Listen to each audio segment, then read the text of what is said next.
Masyarakat Peduli Pembangunan dan Pemberantasan Korupsi Nusa Tenggara Timur menyambangi kantor Kejaksaan Negeri Timur Tengah Utara untuk melaporkan Ketua KPUD TTU Paulinus Lapeveka yang diduga menerima gaji ganda. Laporan tersebut dibuat oleh perwakilan anti korupsi NTT yakni Ketua Garda TTU Paulus Modok dan Direktur Lokmas CWNTT Victor Manbait.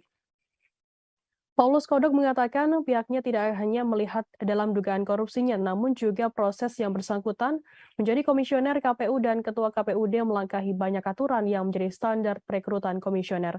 Informasi lebih lengkapnya akan disampaikan oleh rekan jurnalis kami dari dari Pos Kupang, ada Onci Rebon yang akan melaporkannya.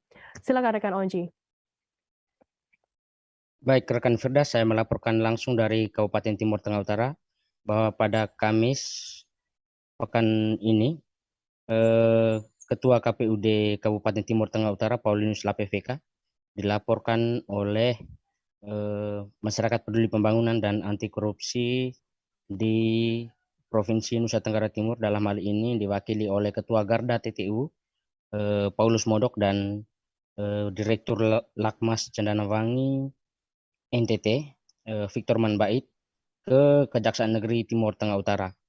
Ketua KPUD Kabupaten Timur Tengah Utara dilaporkan atas dugaan korupsi yang dilakukan oleh yang bersangkutan karena diduga menerima gaji ganda, dalam hal ini dalam statusnya sebagai ASN aktif dan Ketua KPUD Kabupaten Timur Tengah Utara.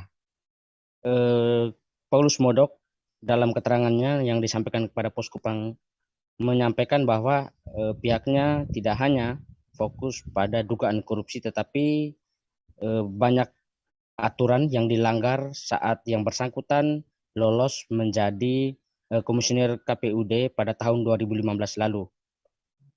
Dalam hal ini, kedua perwakilan masyarakat anti korupsi ini juga menyampaikan bahwa berdasarkan perhitungan sejak beliau menjabat sebagai Ketua KPUD Kabupaten Timur Tengah, Komisioner KPUD Kabupaten Timur Tengah Utara hingga menjadi Ketua KPUD Kabupaten Timur Tengah Utara sekitar 103 bulan. Pada jenjang waktu ini yang bersangkutan juga menerima gaji sebagai ASN guru dan diperkirakan mencapai 342 juta lebih.